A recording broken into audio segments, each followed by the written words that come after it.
guess that's our new normal. It's very interesting. I don't know if you guys remember when I was in India, I was actually on this international webinar that was talking about, new normal post-pandemic. And we were all projecting and conjecturing on what the new normal would be. Guess what? I think we're all still projecting and conjecturing about what the new normal would be. And I'm beginning to wonder if our problem has to do with expecting there to be a normal. I actually looked the word normal up. It's such it's a word that we use so frequently that I thought, how exactly is normal defined? And the definition that I got was it has to do with comparing to a standard, and it has to do with what we expect, right? Well, what standard are we comparing our lives to right now? And especially for those of us who are getting of a certain age, one of the things that aging people have to realize is if we're still comparing our existence to a standard, for those of us in the 60s or, whatever, well, we're going to be completely lost. But the standard is either changing constantly, or perhaps there really is no standard. Perhaps it's something that we've kind of collectively decided on, and then it gets pulled out from under us. In psychology, right, we used to talk about so what is normal? And there really was no way to define what is normal psychologically, except that it has to do with an average. Right, and then that makes us normal. Well, just because people behave in an average or typical way, if we compare that to some kind of standard, is that normal? We debate, right? It may be crazy, may be the normal. Okay, distressed, disturbed, maybe the normal.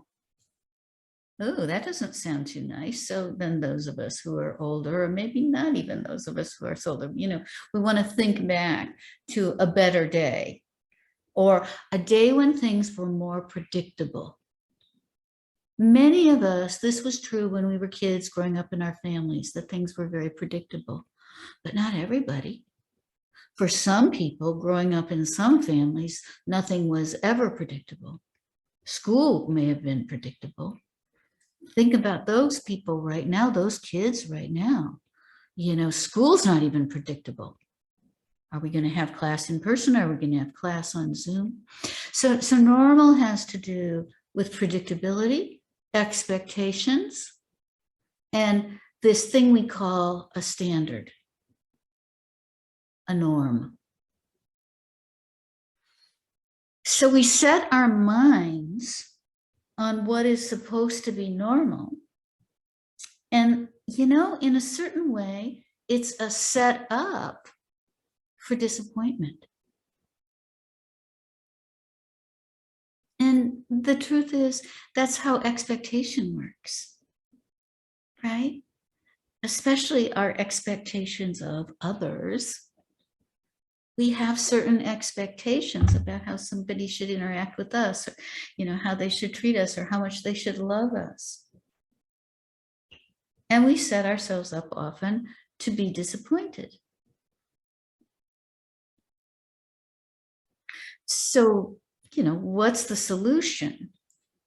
Well, perhaps the solution is not looking at what we think is supposed to be normal and dealing with what is in front of us in the present moment. Now, I'm not saying that we shouldn't have some standards and some regulations and,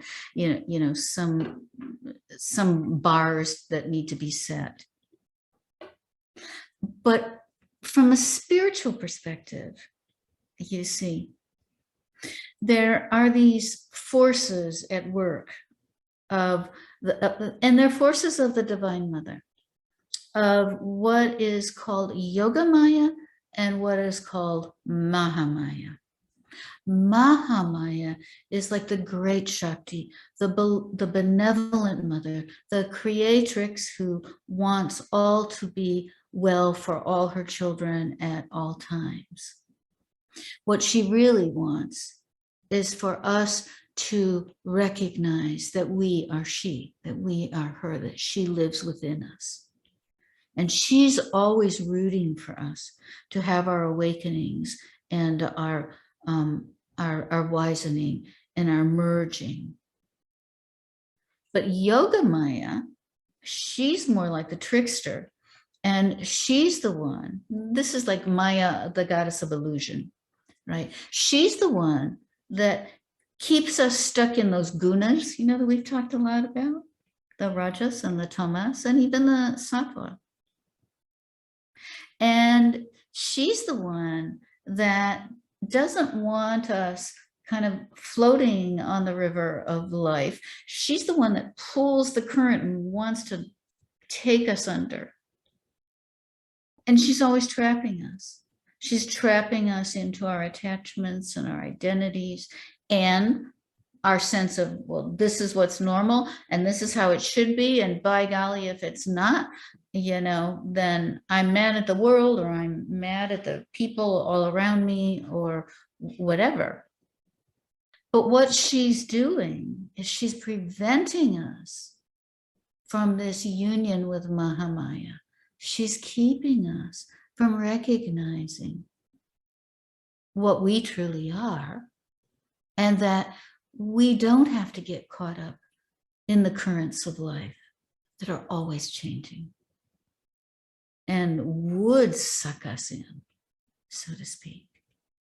So I think that because of, I mean, the true upheaval that's happening in our world, in our culture, there's this tendency to get sucked into these changing currents and to be flailing around rather than to keep finding our connection with divinity, that even though we are in the world is you know, can ride on the top of the water, can float on the river, even as all these currents are going on underneath.